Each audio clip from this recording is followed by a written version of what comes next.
Alright, well, here we go. While we're at it, I'm just gonna head and jump into video blog part 2, and that's gonna be just kind of light retouching tutorial, just to, well, not tutorial, but more just to show you the behind the scenes, just how I retouch my images. Obviously, this is not a complicated image to retouch. As you can see, this straight from the camera image. Uh, she does not really need much retouching to begin with, but I mean it will allow me to keep it relatively short, and B, to address some of the main things. Please note that I do not consider myself the greatest retoucher on earth. I'm not a professional retoucher. I'm pretty much predominantly self-taught as far as retouching is concerned. I did watch some YouTube videos at some point on the subject and learned a little bit from that. But mostly it is just, a lot of it is just, once I had the basics down, it was just a lot of trial and error and just trying to figure out the way that things work best for me.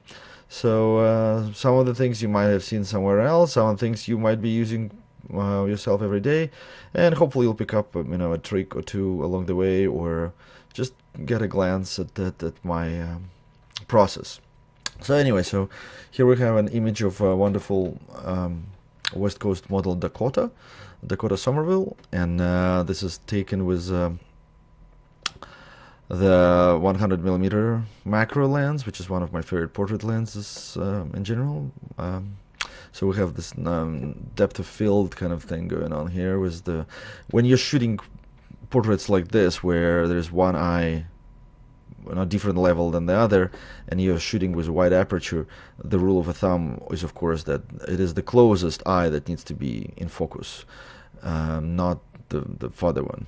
If it is the opposite, then the image would look completely off. So as long as the closest eye is in focus, we're good to go. So here, my retouching journey very, very light. I will just go ahead and open it in Photoshop, where I do my preliminary retouching. It's just to get us started. I usually start by duplicating the background, just to so that if I need to fall back on something, I can. I have this actually, well, this is my brushes that I use for retouching. So to walk you through this, the hard heel brush is the healing brush that is hard, so it is 100% hardness. The soft heel is 0% hardness, so it's self-explanatory. Texture replace is a hardness 100%, but the mode is not normal. The mode is changed to replace, so that's texture replace.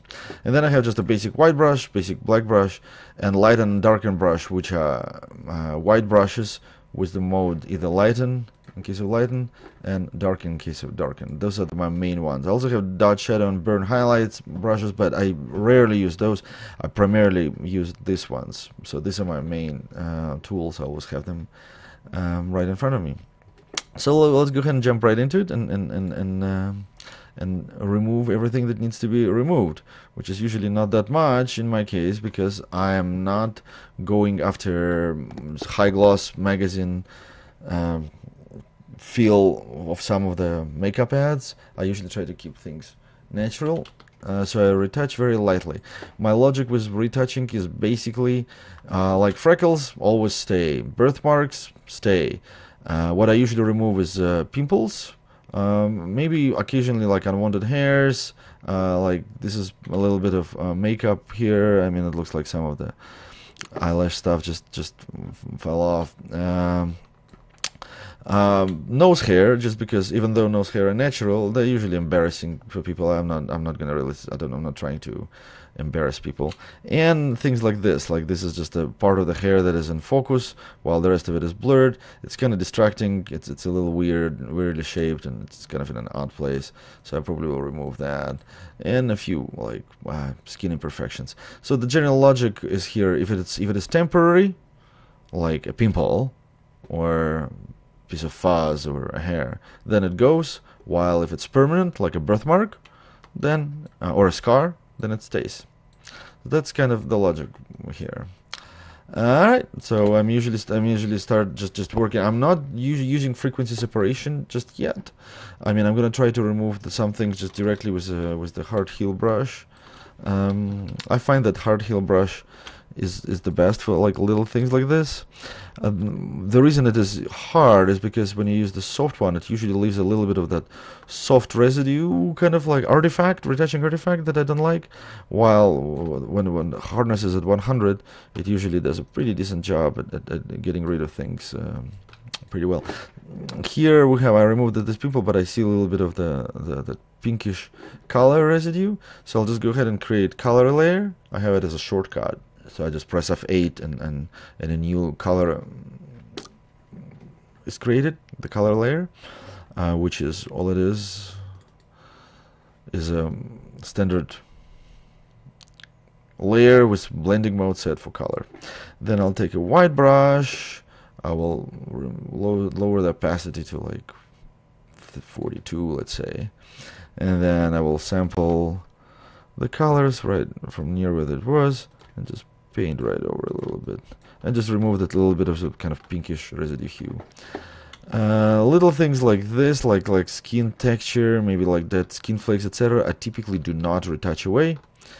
So I'll just let that stuff be. It's life.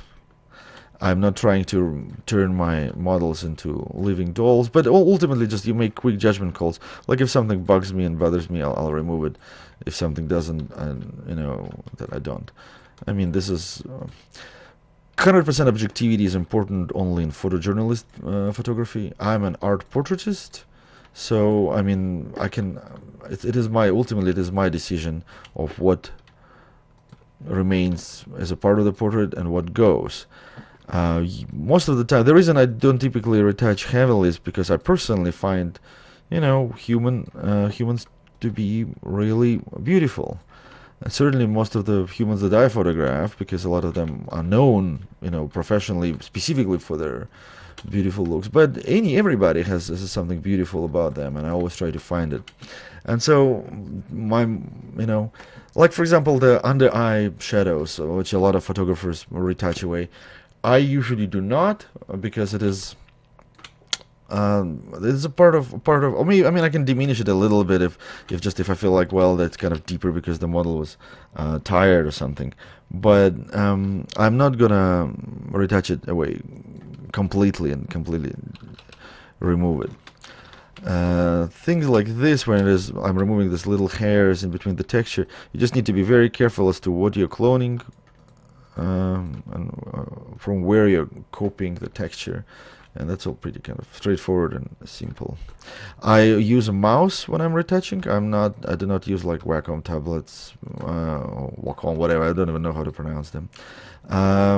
For no particular reason. I'm just old school. I have nothing against them. I just never tried them. I do not have time to learn. From what I understand, it would slow me down for a couple weeks while I'm getting used to the tablet, and this is a slowdown that I cannot currently afford. And secondly, I do not necessarily feel like I'm really handicapped by using mouse. So for that reason, it seems to be counterintuitive for me to spend all this time trying to solve a problem that doesn't per se exist. Yeah, that's pretty much it here. I could there is a little bit of color difference. I might leave it, I might change it, I'm not sure. I'll leave it be for now. Let's get rid of this. There's a few hairs here that are not very flattering, so since this is, well, the hairs are temporary. I mean, they could have been removed by, say, a makeup artist, so therefore I have no issue getting rid of all this stuff. No ethical dilemma here. So let's get rid of this hair.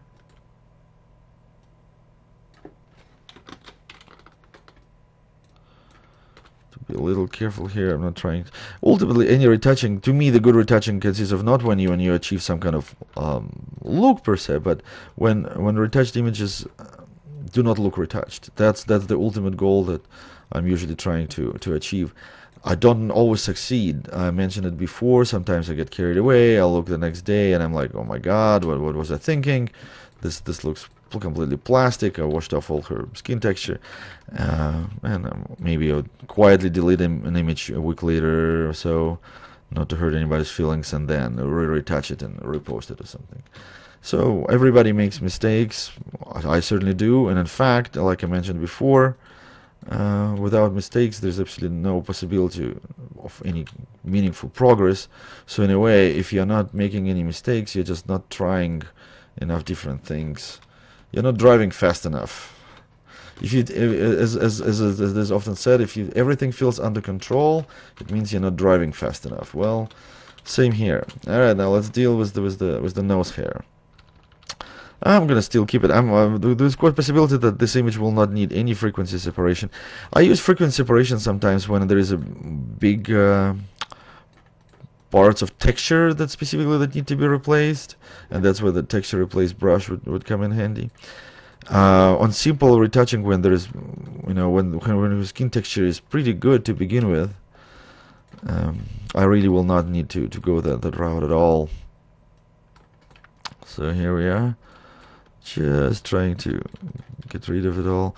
I mean, chances are a lot of it is going to be in the shade. When I'm done processing, I probably will darken the shadows a little bit, but just in case, I don't want anything to be too obvious or embarrassing to the model, which even though I'm obviously, as I mentioned before, it is ultimately my decision what comes and goes, but this is not just my personal artwork.